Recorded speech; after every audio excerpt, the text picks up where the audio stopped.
This would be easy to do without extra space if we had a vector instead of a list.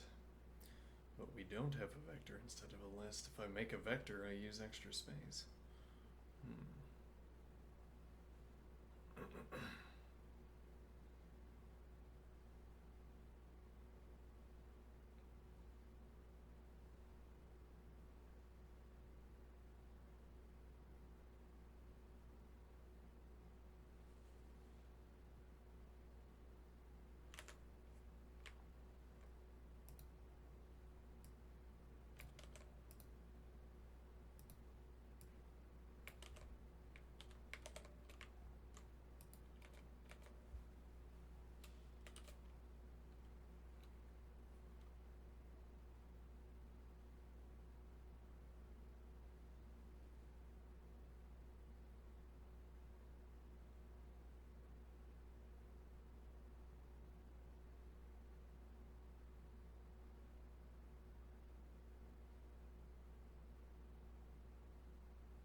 How do I know when I'm done?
I might look at this. I might look at this at the 2 hours. I don't have a. The idea is not flashing into my head at the moment. And I don't want to spend too much time looking at this.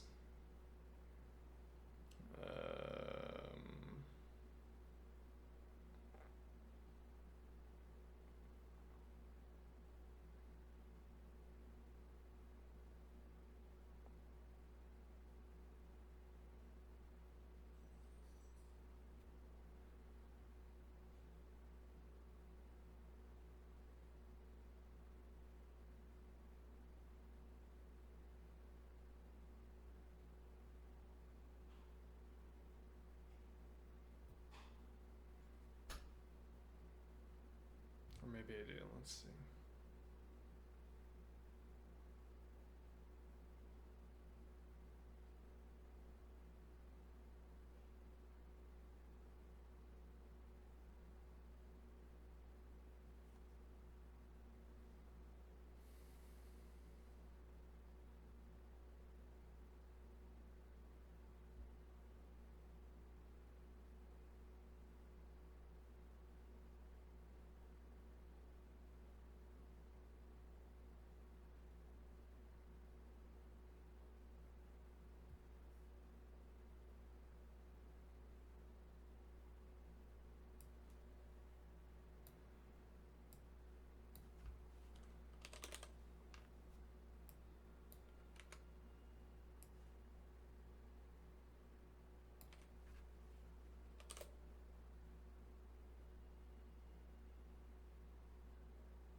All right, sure.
interesting. I wonder if I'm sort of generally unfamiliar with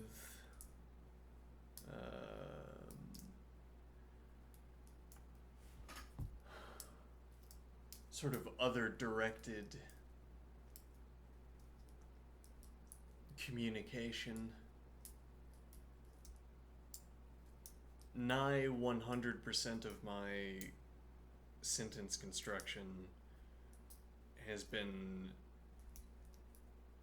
undirected, as in no target, no communicand, as it were.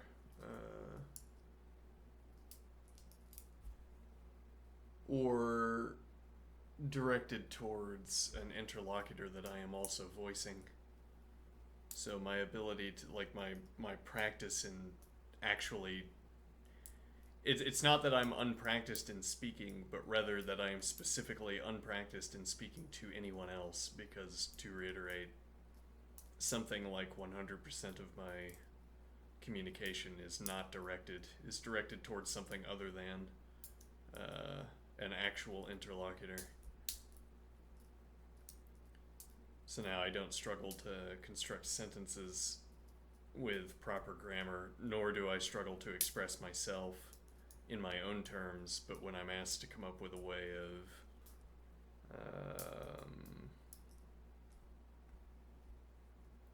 responding even to basic queries, I don't have any idea of what to say.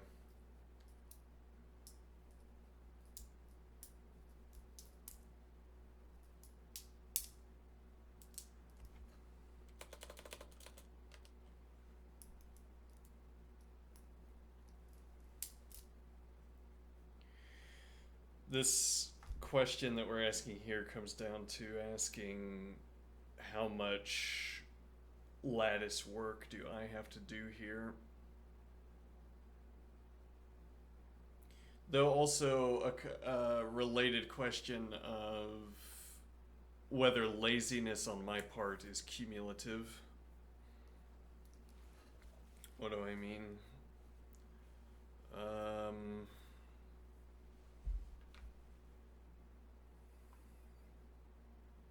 Whether laziness on my part is cumulative. So I say sure here rather than saying sure, I would like to read that quick breakdown. Okay. Now, the model can parse, I'm assuming our interlocutor can discern that this sure is an answer to this question. Okay. So the idea is that the interlocutor is going to give back give back just what is described, and that's going to put us on the next sort of juncture, the next conversational juncture.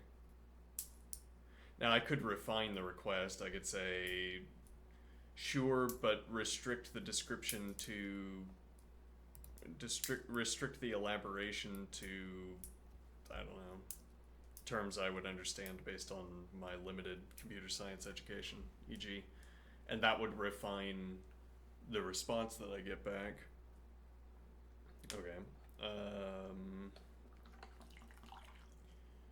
What is my idea here? Well, so I suppose I just say sure, or suppose I say sure, I would like a quick breakdown. Alright, sure, I would like a quick breakdown maintains ease of reference, I would say. As in, the model, the interlocutor doesn't have to do as much work to figure out what to do next as if I write in sure, I assume. Part of the, so some of my writing, some of my responses to the interlocutor are sort of ponderously repetitive, and that's because I am thinking at least that this ponderous repetition makes it easier to look back on the conversation we've had up to a given point and discern what is to be done. But now here, if I say sure, I would like the quick breakdown, or I say sure, in either case I assume the interlocutor is going to give the same response, And then that leaves us at the same juncture in either case. And what is my point here?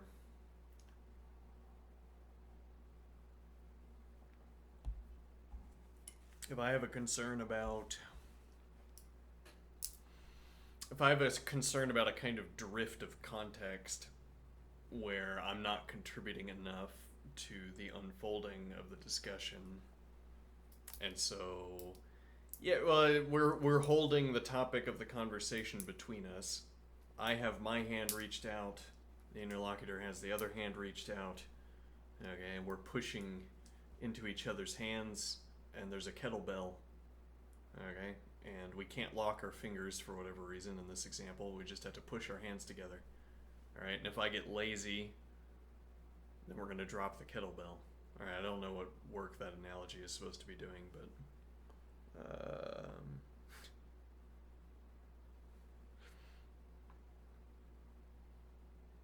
though then if I'm too lazy, the hand pushes back into me.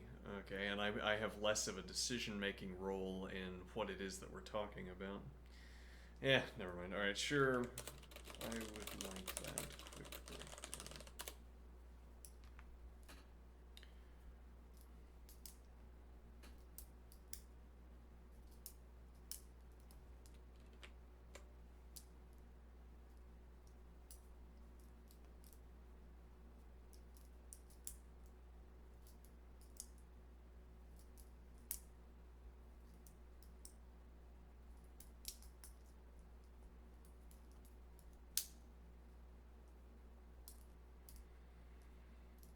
Okay, so the function explicitly has a type, namely nat to nat. Okay. As opposed merely to primitive data objects having a type. Oh, I should exercise. Though, I feel like I'm running out of exercises. My upper body is wrecked. My wrist is sore in a bad way. Hold on, let me take a quick break here.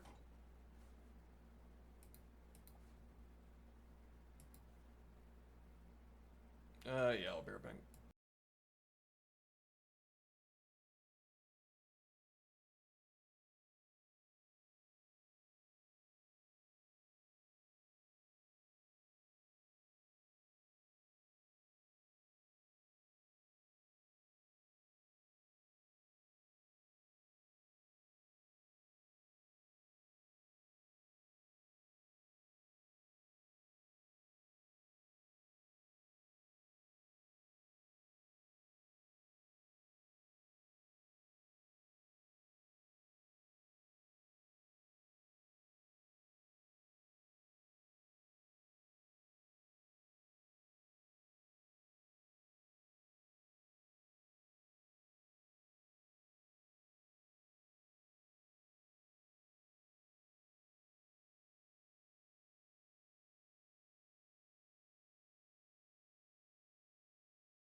Okay.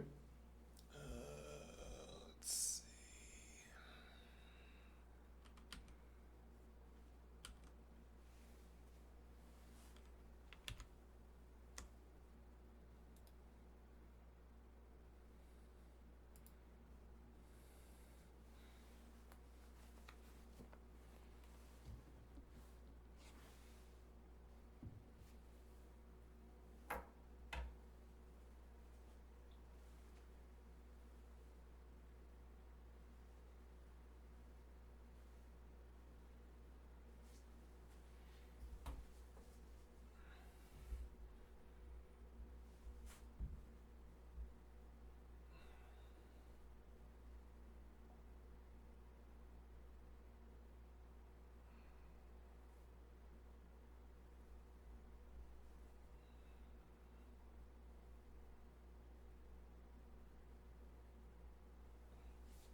I'm exaggerating my upper body movements relative to this, I suppose. Sort of swinging my arms around to increase cardiovascular stress, more muscle involvement.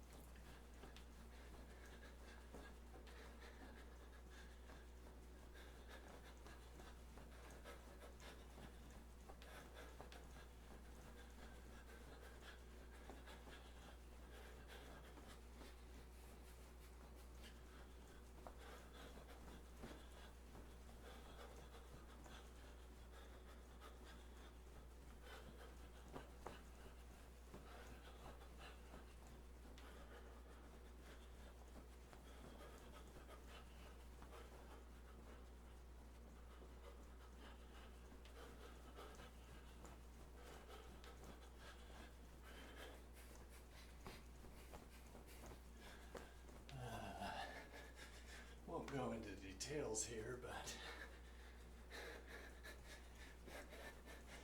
application declined. What kind of application? Doesn't matter.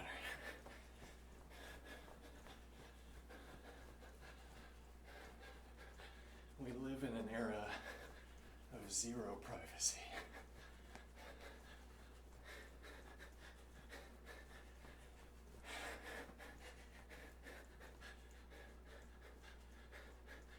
And now, the discussion, the phrase is always someone puts words in another person's mouth. Someone says, "Oh, you say, if you have nothing to hide, you have nothing to worry about."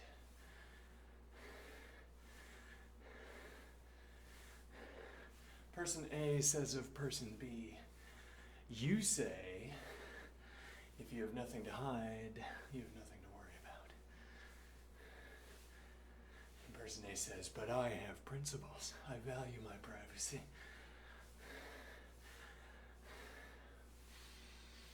And I say, I don't really care about my privacy.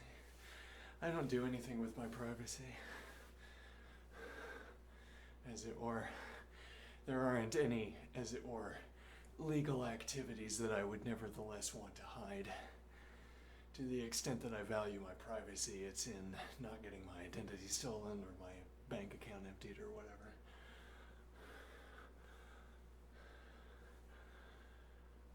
Other than that, I mean, I might enjoy living in a cabin in the woods if I had the opportunity, but that wouldn't be about privacy, it would be about noise.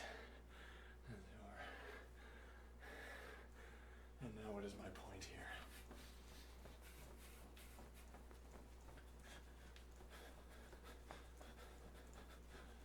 My point here is that we live in an era where there is zero privacy. So,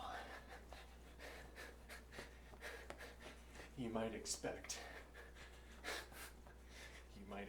institutions to be more knowledgeable about, well, I don't know, maybe they know exactly what I've been doing for the last year and they just don't care. And I guess that would be reasonable.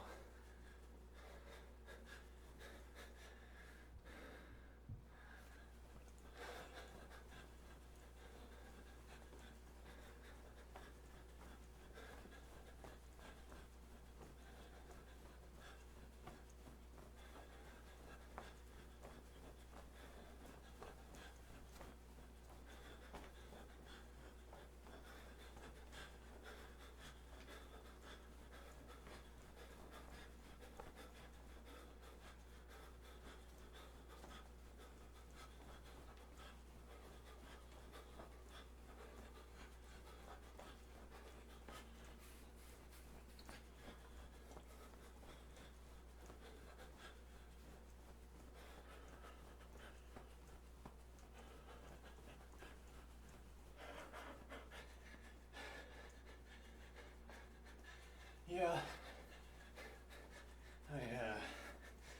I hear the same. I hear the familiar response to rejection, familiar response to setback in my head,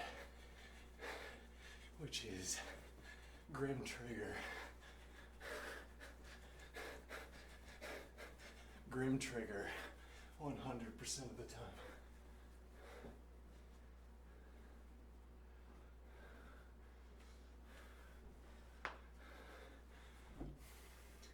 I get nothing now, you get nothing forever.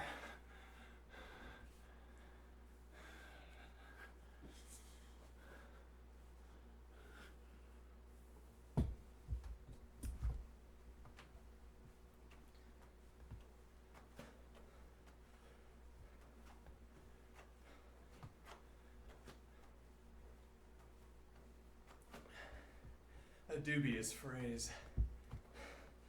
In the times we live in, perhaps. Grim trigger is a game theoretic term. In each round of an infinite game, or a finite game for that matter, but in each round of a game, you can coordinate or defect. If you have a guarantee that both sides are going to coordinate, then you can get certain certain efficiencies by choosing strategies that are unusable if it's possible that the opponent defects. Now, so Grim Trigger says, if you defect once, I defect forever. It's sort of the ultimate strategic threat.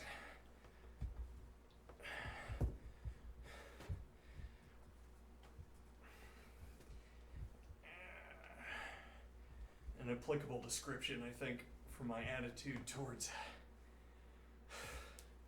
well, institutions, I guess.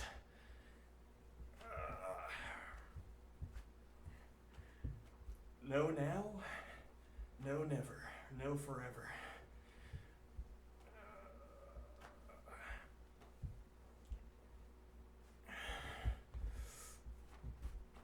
But why am I thinking that? A sector of my brain I haven't updated yet.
At least what I told myself for a long time. When someone makes me feel bad, what I told myself for a long time, when someone makes me feel bad, I'm not interested in feeling better. I am interested in inflicting pain. I want the other person to feel bad, worse than I feel. I'm far more interested in that than assuaging whatever pain I feel. Now, I'm not sure that I ever really felt that way, or rather, I'm not sure that I ever really acted in such a way as to reflect that feeling. But it's like, that's the only response that makes sense to me. You make me feel bad now. It's the only response, as it were, that felt sufficiently interested in my own interests. I don't know.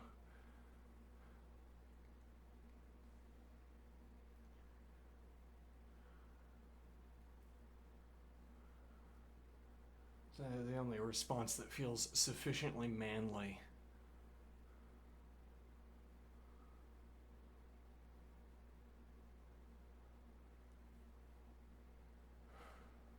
And it springs immediately to mind, which is not to say I still hold this disposition, but I think it's rather to say that we're on a backwater. We're at an oxbow lake of my emotions.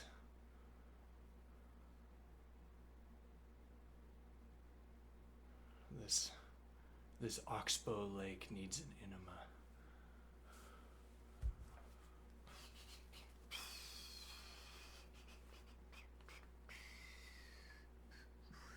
We haven't faced so many setbacks. Well, we faced the familiar kind of setback of not understanding material. We've learned to deal with that. Now the less familiar setback, a material one. Application denied. Yeah, well. All right.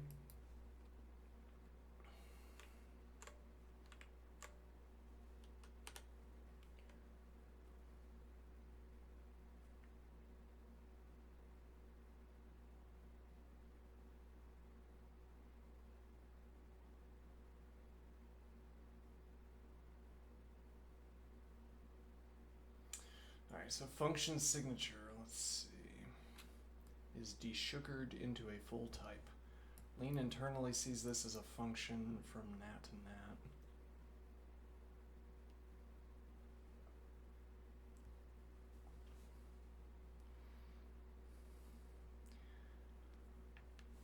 Just strikes me. Do you think search engines could do this if we hadn't walled off the capability? It's like if the search engine, if Google had reached this point where their search engines could just do this, and then they said, wait a minute, why aren't we charging people for this? They'd pay. And that's why search engines work the way they do now. Let's see. Actually, so there's a Neil Stephenson book that's a Neil Stephenson idea that's kind of relevant here.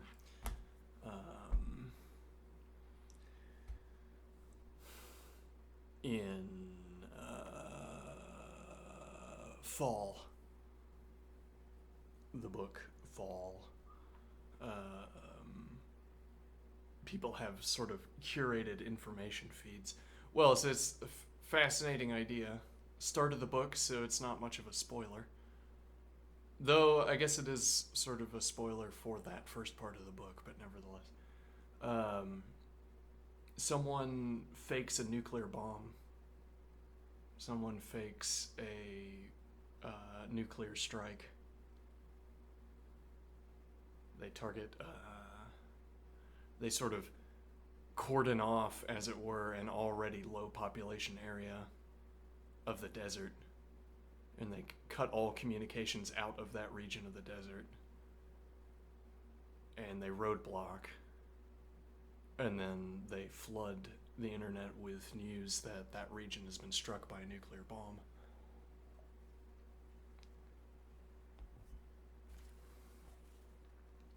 And I forget the intricate details of this point, but one of the fallouts of this event is that people start getting curated information sources.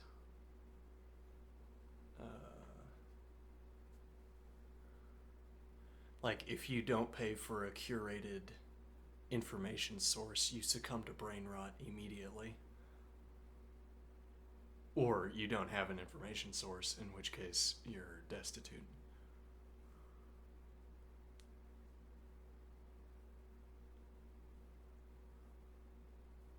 And what is the point here? Well, I've been thinking that whether they want this or not, whether they say they want this role or not, governments are going to be compelled to fill in this role of information source. It's like 1984 supposes that the government would seize this role greedily so that they could control what the information is. Now, whether they want it or not, it's going to be forced upon them, because it's going to become too easy to fake anything you want. And now the governments will have to say whether this is true or not, whether what we're saying is true or not. This is the meeting point. I am at the meeting point. Everybody has to come to me for the information. We all, again, this is like the beauty contest idea with the Keynesian beauty contest. Beauty contest. The Keynesian beauty contest, you don't ask, whom among this lineup of attractive individuals do you think is most beautiful? You say, whom do you think everyone else will say is most beautiful? And then you get a different answer, because you say, oh, I like contestant A, but I think everyone else will like contestant C. Okay, and then so you vote C, and everybody else says the same thing, because they're trying to reach a consensus, not with themselves, but with the group. And now the point is that a kind of critical mass of information usage makes that information the most valuable information to have. Which is to say, if there's a government source of information, it doesn't matter whether it's true or not. It matters whether it's true or not at the frontier, as it were. There will be some on-the-ground consequence if the information is false. But then that's not what matters most. What matters most is how that information gets incorporated into other people's financial models, I guess. The fact, and again, the idea is not that I trust the information from this source, rather, whether or not I trust it, whether or not anyone else trusts it, everybody sees the same thing. It's the only thing we can all refer to, so it's going to become most densely incorporated into networks that consume information.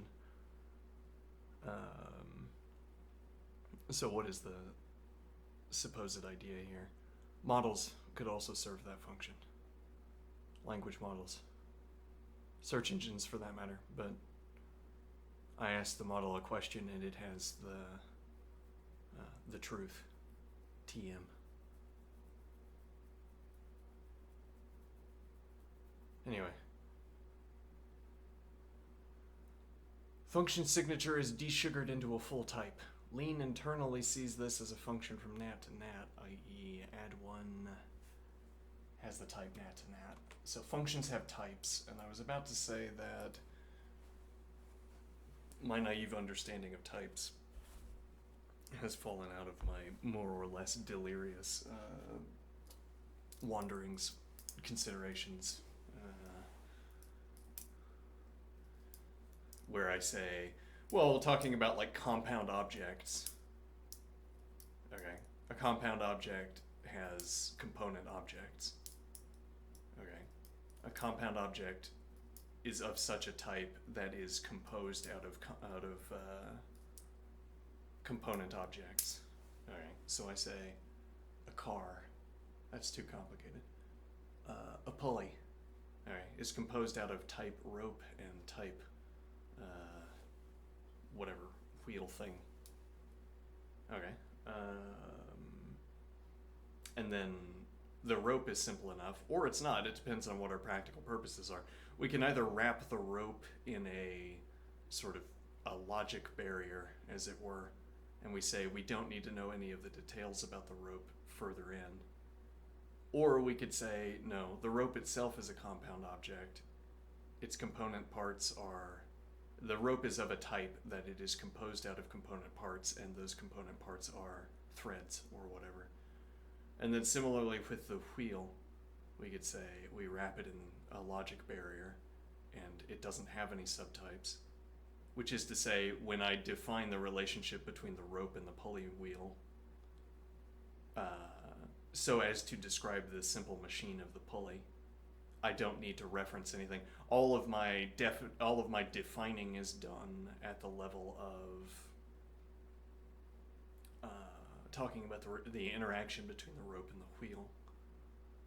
Okay, so I don't need to reference any of the component parts at a lower level. Whereas if the wheel breaks, now I need to reference subtypes. Okay, hence my naive, my bespoke conception of type system. You have objects that are either compound or simple, compound or atomic.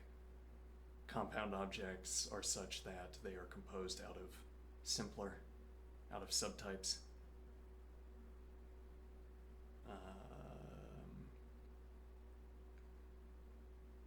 Okay, now what?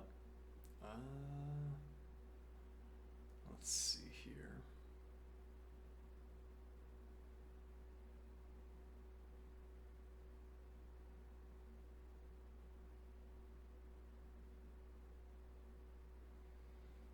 Right, so I might think about what might fall out of this without examination. What might fall out of this conception of types is the idea that only objects have types, that functions don't have types because functions well, yeah, this is naive, so there's not going to be a good explanation, not going to be a good accounting or continuation. So functions don't have types because they are not objects. Now, one response there would be to say, yes, they are objects. Even fully fledged in the relevant sense, functions are objects because they can be operated on by other functions.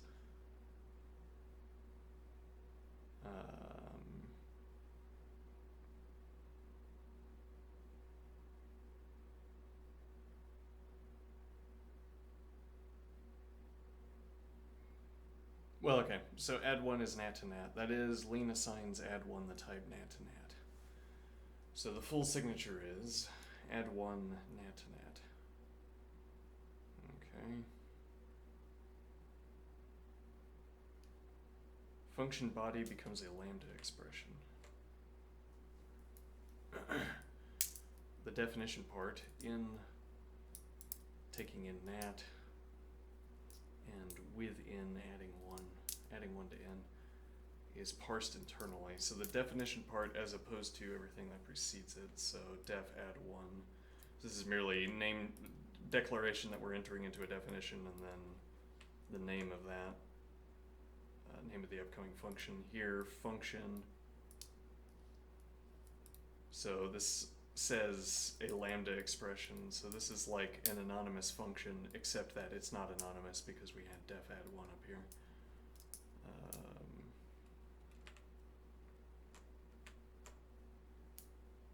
So the function is now a lambda expression. This is lean's internal representation of anonymous functions. Yeah, okay. Which I suppose we might also have access to fun. Putting it together, so lean turns your definition into def add one nat to nat.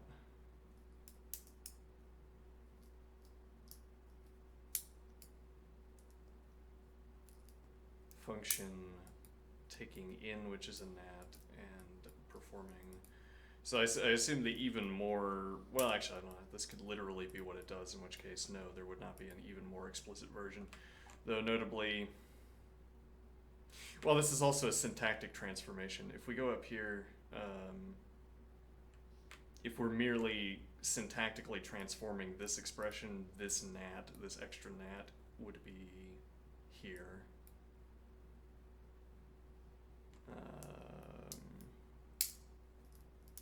So there's, so to say, I could write this out on a piece of paper, color the terms. These two nats would be different colors, and they would end up in different positions. Okay, and to wit, this nat would be the second of the two nats in the above definition. And then, hence, why there wouldn't be one here, because the role that the colon nat would be serving here is served by this. This is a fully explicit version that separates the type and the implementation. Why this matters. This desugaring is important because it helps explain why function types in lean look like A to B to C. It's really curried functions using nested lambdas. Okay.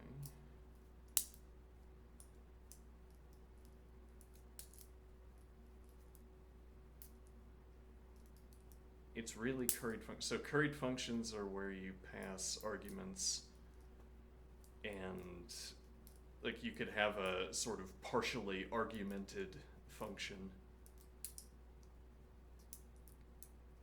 that is awaiting an additional argument. Might be useful for some of our leetcode problems, I'm not sure yet. I don't know that we've ever encountered a leetcode problem where currying would be useful, but maybe.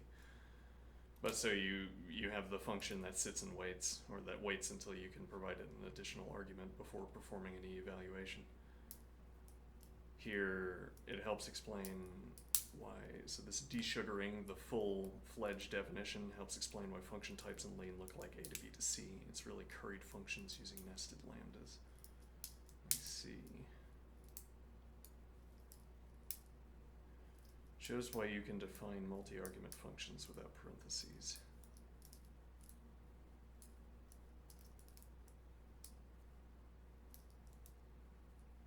Let's see.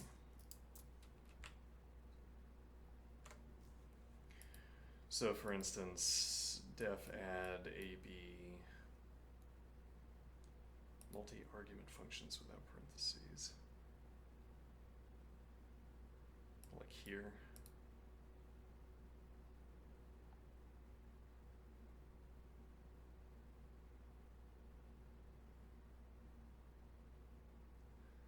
Is just def add, or def add nat to nat to nat, function on A, function on B, A plus B. The currying system in action. Okay. Lean is very explicit under the hood, even when the surface syntax is convenient. Would you like to see how this desugaring works with a two-argument function or a recursive one? Let's see.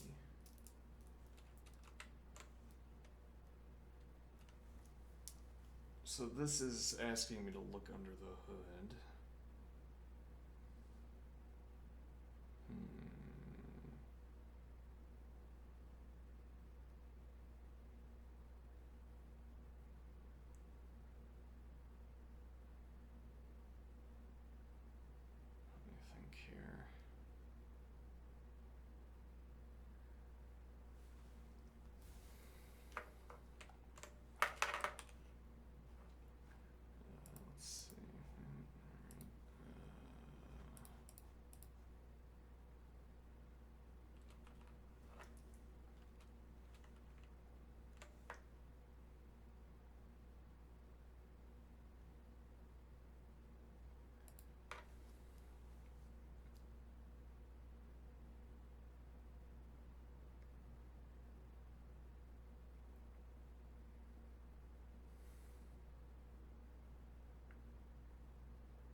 So the order here would be that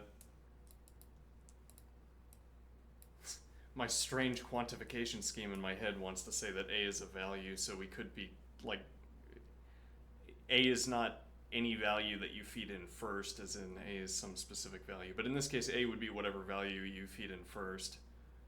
All right. And this creates a kind of lexical scope for fun B, where A is defined. So function A is serving like a let definition, seemingly.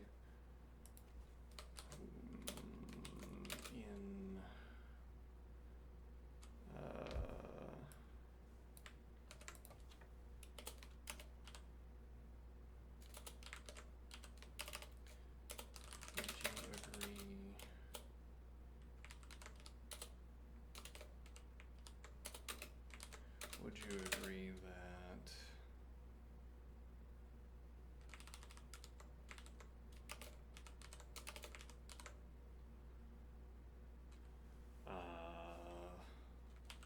fun A is functioning, is working like the let definition in Racket?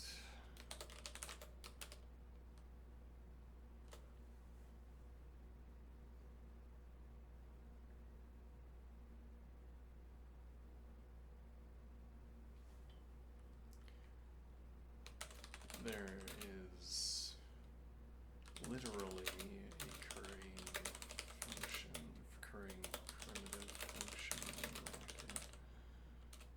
So literally, there is a currying function in Racket, a primitive function in Racket. So literally, the currying exemplified in the leetcode example is like currying in Racket. Is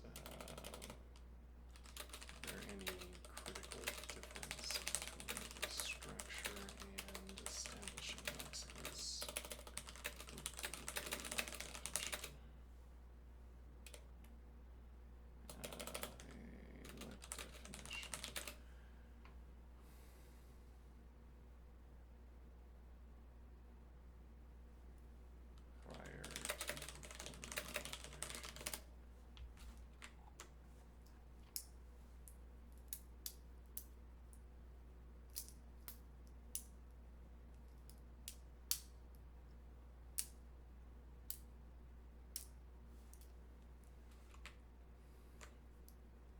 Alright, so partially yes, but with a key distinction.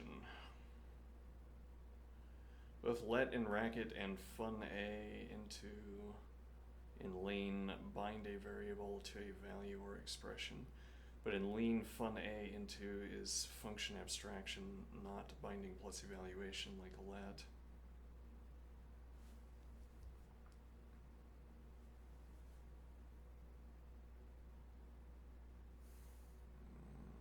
Let me see here. Comparison with Racket. Racket let A3, and then we run plus A3. This evaluates 3. Okay. And then binds the name A to that value in the scope of the body. So this could have been itself a non-value that would have to be evaluated. An as yet unevaluated value. Yeah, I'm not sure what terminology we want to use there. Binds the name A to that value in the scope of the body. It's syntactic sugar for applying a lambda to a value. Oh, wrong camera. Hold on. So I meant to do actually, let's see this. We could do this more often. Watch me sit in the dark. Is this my preference? Let's see. But actually, hold on. I'd have to stay zoomed out, or we could put me up here. Okay. And then have the text we're reading down here. Alright. So it's syntactic sugar for applying a lambda to a value. lambda a plus a2 3. Okay, lean fun a into a plus 2. This creates a function, does not evaluate anything yet. When applied to a value, binds a to that value in the expression a2. It's directly analogous to Racket's lambda. Alright.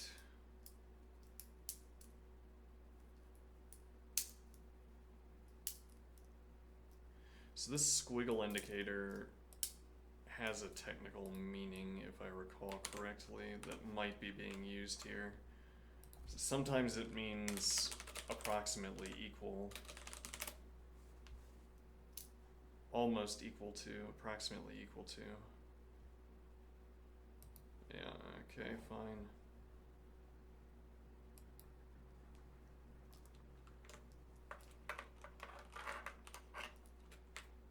I've seen this used in another context differently, but I won't. Whatever. Let's see. Fun A. Well, so is this syntax literally? Let me see if this kicks back an error.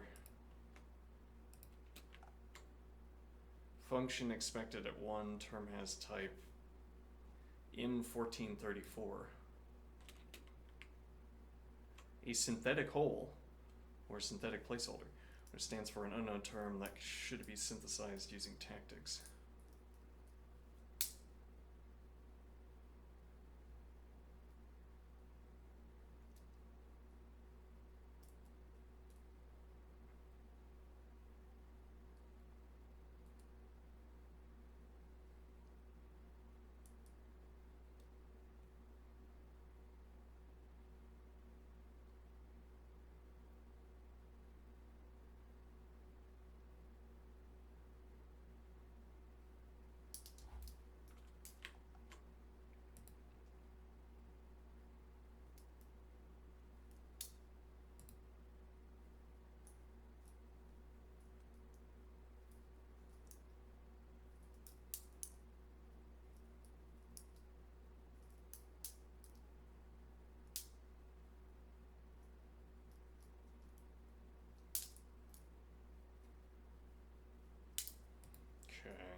And this says function expected.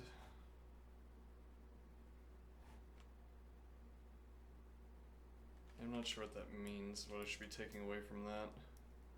So this could be, I mean, this is the interlocutor mentions that this is talking about, this is a discussion about the internal workings. So it might be, for instance, that this notation isn't syntactic either, and that this isn't syntactic. If, for instance, I did, well, if I did actually B,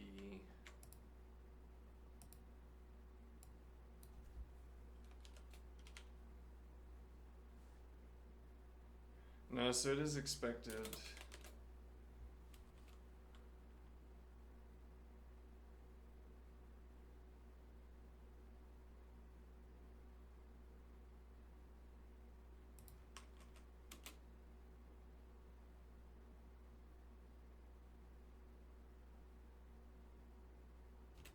Whoa, what is that?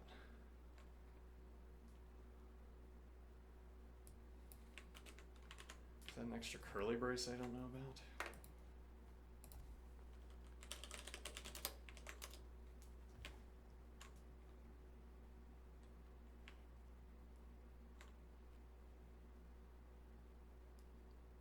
Does Racket know about this?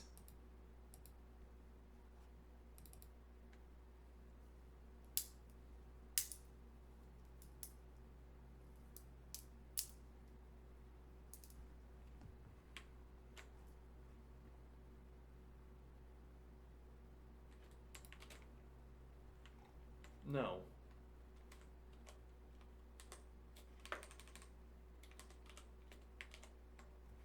It's also not in font very well. Alright. So this is under the hood talk, so this wouldn't have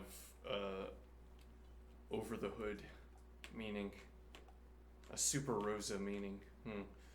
Let's see. This creates a function, does not evaluate anything yet. When applied to a value, binds a to that value in the expression a plus 2.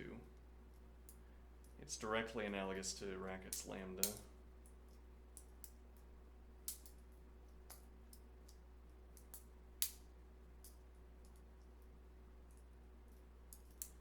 Alright, so fun A is approximately equal to lean, and saying let A equal 3 in lean is approximately equal to let in Racket. I see, so there's already a corresponding let definition.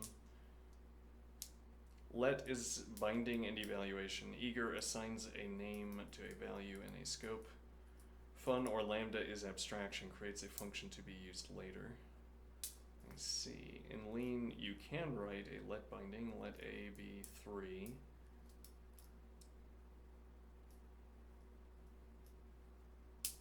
We have a plus 2, okay. Let a equal 3, then we have a plus 2. Alright, this is our structure for a let definition.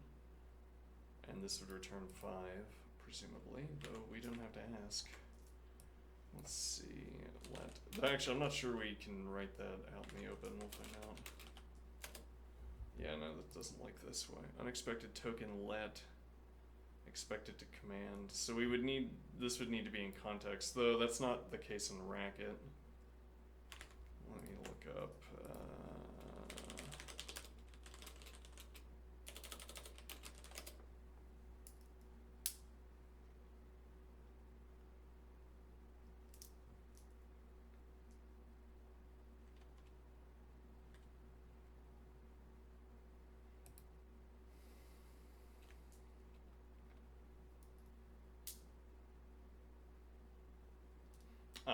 So if I do eval,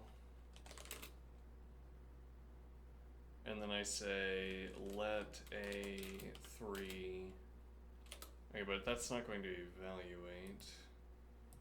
So now we have to have extra syntax because I don't know what the,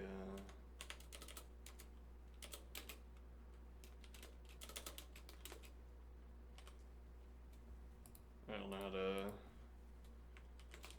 handle the syntax for this. Yeah, well, figure that out as we go along.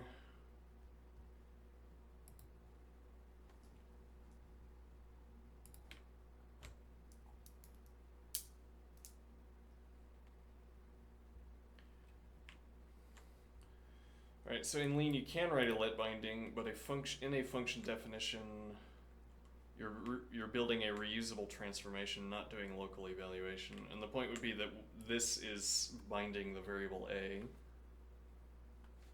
In fact, as it were. Again, terminology is going to be something we have to pick up. But, so this binds a to 3. This abstracts, this a is merely involved in the specification of a function.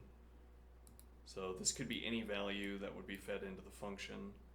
And the point of this is to be able to define a function,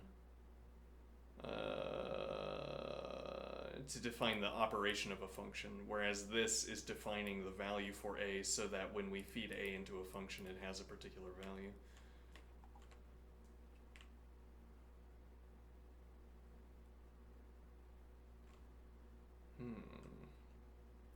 You're building a reusable transformation, not doing local evaluation.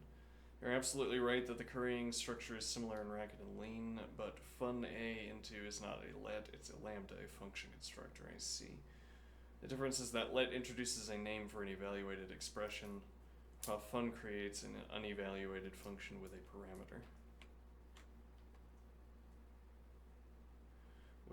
Would it help to walk through a lean example where both fun and let appear and show how they differ in behavior?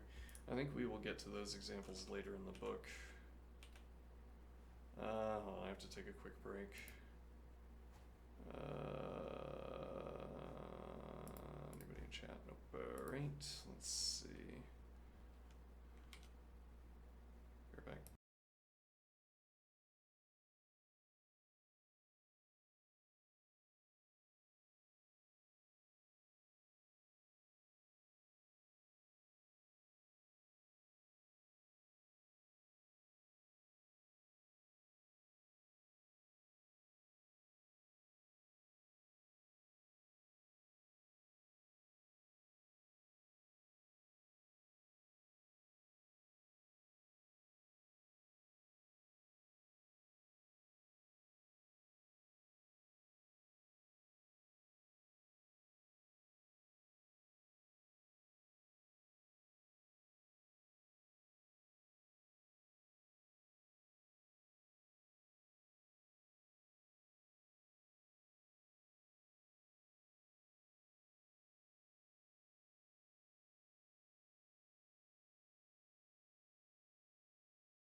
Alright, so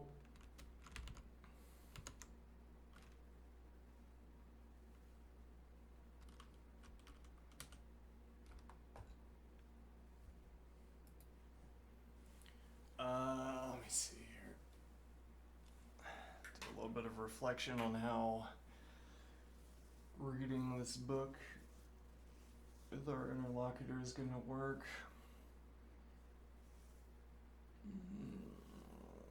Okay.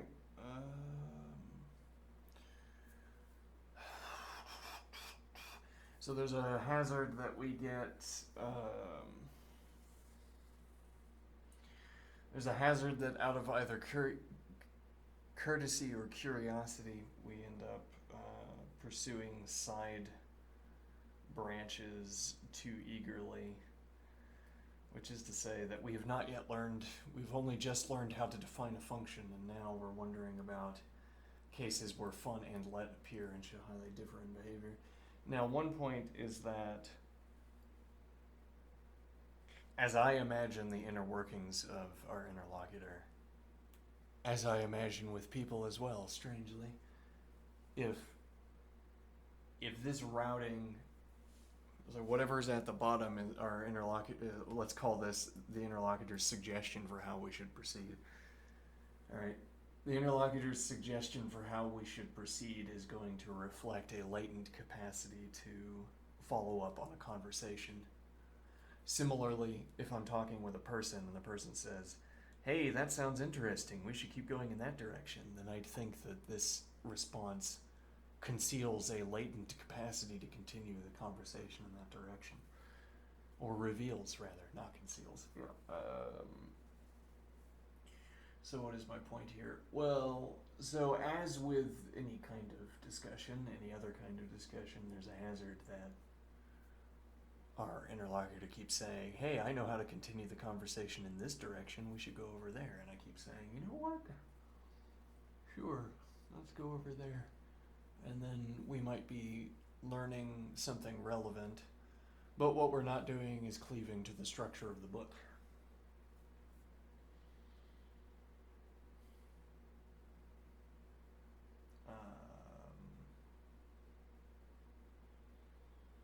So what is the point?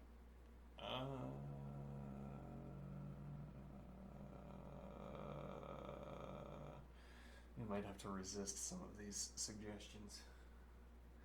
But on the other hand, if I follow along, there's also this advantage that if I've thought about what the model has just talked about, if I think about what the interlocutor has just described, then I am also in a position to follow up however the interlocutor supposes we should go. So I might want to exhaust these dialogues, as it were, continue through to the end. There's a combination of loading up this in my memory, but also potentially on the interlocutor's side, loading up this line of inquiry into the memory that we should take advantage of.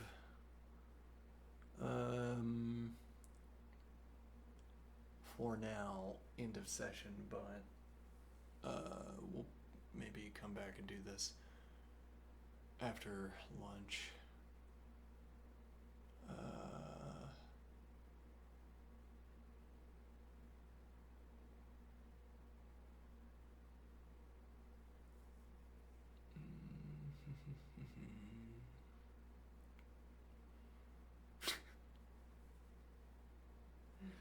If I could just sit here instead of eating lunch, just sit in the dark. What a world that would be. It's like, all right, break time.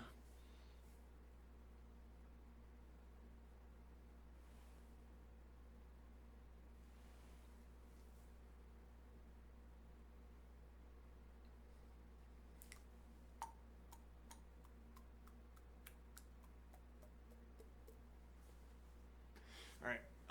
Let's exercise for 10 minutes. Off to a dubious start, I would say, because I started late and then I did some LeetCode instead of studying, and then it took a little while to get Like, what role is our interlocutor going to serve here in this? Still have to figure that out more fully, but we'll figure it out.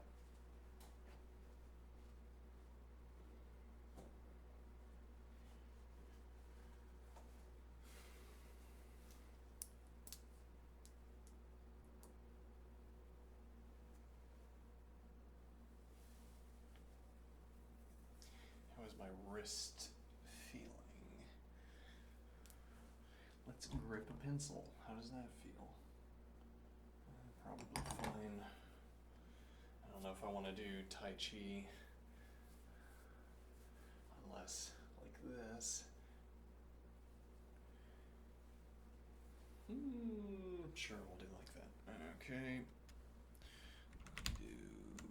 Let's see, turn off display, switch over. I need a different scene. Yeah, one with camera, one without, and then one with camera full screen so I don't have to keep adjusting. Alright.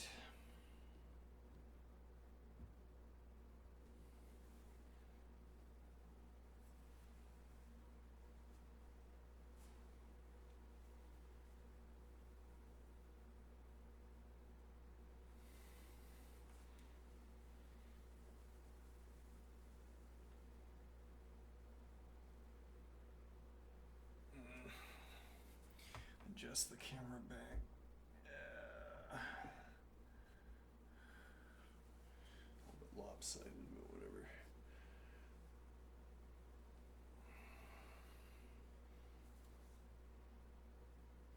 Try to take the stress off of my wrist by not gripping, not pressing into the hand.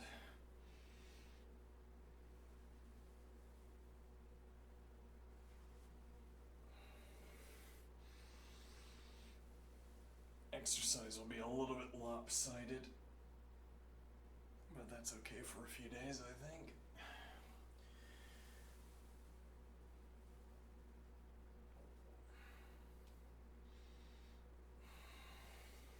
Asymmetric, not so much lopsided.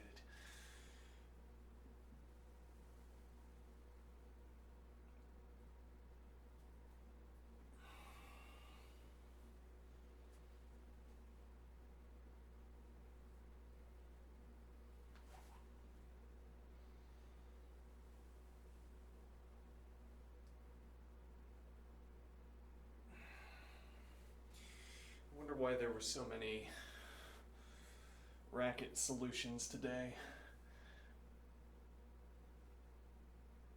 There were at least 3 solutions already.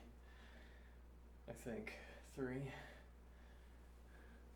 to today's daily LeetCode problem.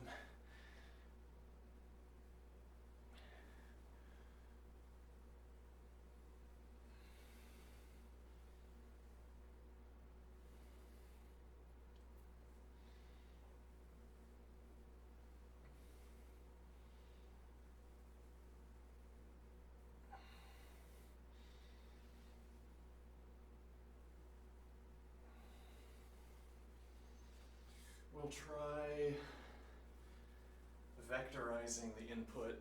When we get back from lunch, we'll spend some of the time working on beating or getting to 0 milliseconds. Someone beat us on the time, which is unacceptable.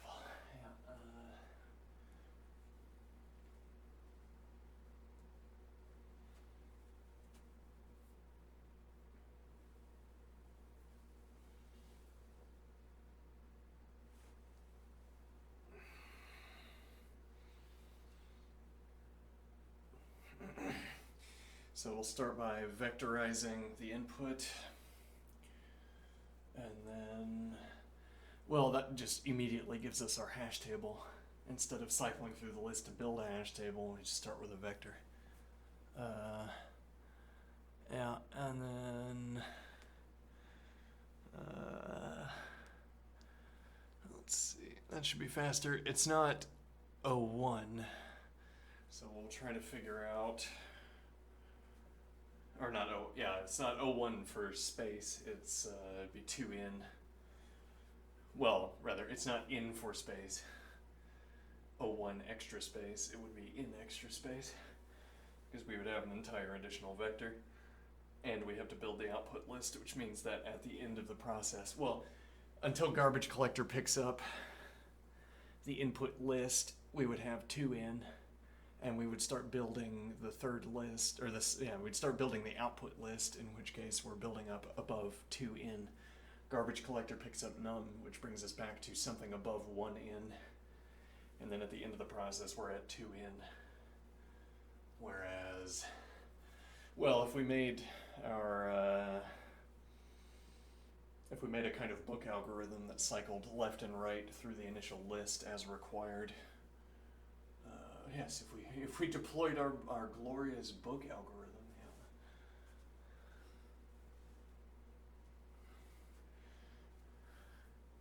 Which really is like a heap. It works like a heap anyway.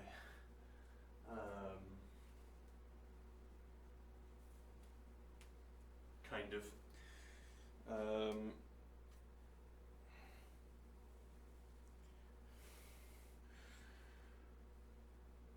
So if we implement that, we wouldn't use extra space. At least we would use effectively constant extra space, the overhead lattice work for maintaining the book left, book right structure. And then the position value, we wouldn't have to hold on to both a vector and a list. I guess we'll implement that last.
return after lunch, I suppose we will continue with our lean studies.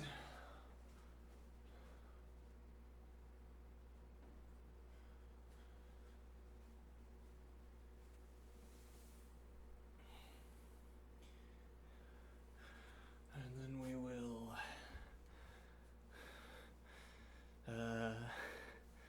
keep going with remarks on the foundations. Probably. Alright, see you soon.